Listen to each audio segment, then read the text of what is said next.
Tā ideja aizsākumi ir pasākumu pusē, kur Ernests Štāls bija organizējis Open Coffee Club pasākums.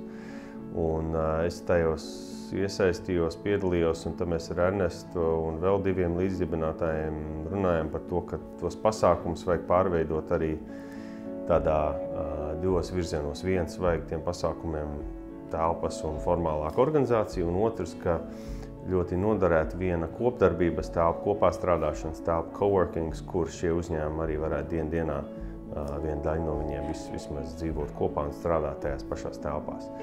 Un tā jēga ir tāda, ka šajā te laukā tās kopējās problēmas vai līdzīgās problēmas, ko risina tie uzņēmumi, ļoti daudz, un viens otram īstenībā var daudz palīdzēt, un tas palīdz, ka ir viena vieta, kurā investori zina, kur braukt, kur potenciālie partneri zina, kur nākt, un tad var atrast uzņēmumus, ar viņiem izveidot kontaktus. Ja? Un tā kā tā ir tā jēga. Un tā kā nodibinājums, ko mēs izveidojam bezpeļņas organizācija TK Brīga, viņas mērķis ir palīdzēt šiem jauniem uzņēmumiem kļūt veiksmīgākiem, ātrāk, mazāk viņiem nomirt pa ceļam, tā teikt, un lai vairāk ir veiksmes stāsti.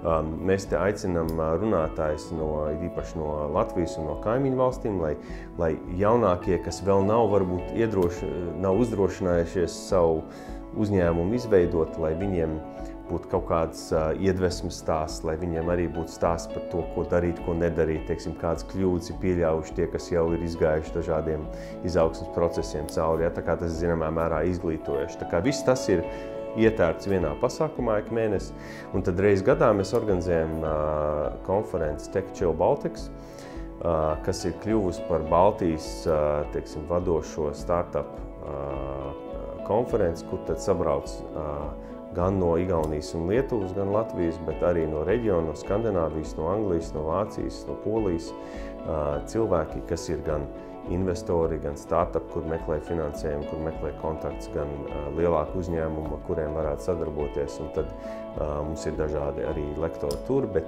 vissvarīgāk ir tā vieta, kur cilvēki satiekās, tur notiek darījumi, tur mēs samečojam startups ar investoriem, un viss tas darbojās, teiksim, tajā virzienā, ka tas pavēro tās iespējas, ka notiek jaunu uzņēmumu izveidi, jaunu uzņēmumu klientu iegūšana, jaunu uzņēmumu finansēšana un tā tālāk. Ja? Un visas tās lietas vienkārši pavēro to iespēju, ka tie veiksmes stāsti notiek. Mēs esam ļoti priecīgi par to, ka ir šāda programma, ko Altums atbalsta, teiksim, ka ir finansējums, kas tieši palīdz pasākumiem, kas ir tik būtiski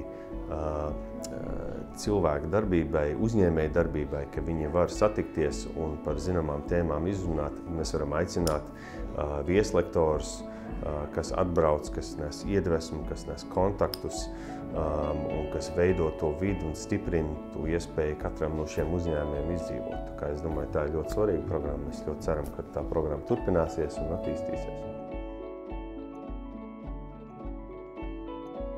Mums Latvijā ir cilvēki, darbspēks, zināšanas, spējas, kas ir globāli konkurētspējīgs, un mēs esam jau parādījuši, ka mēs šādus uzņēmumus varētu izveidot, un ja viņi vairosies vēl un vēl, tas būs mūsu valstī ļoti labi.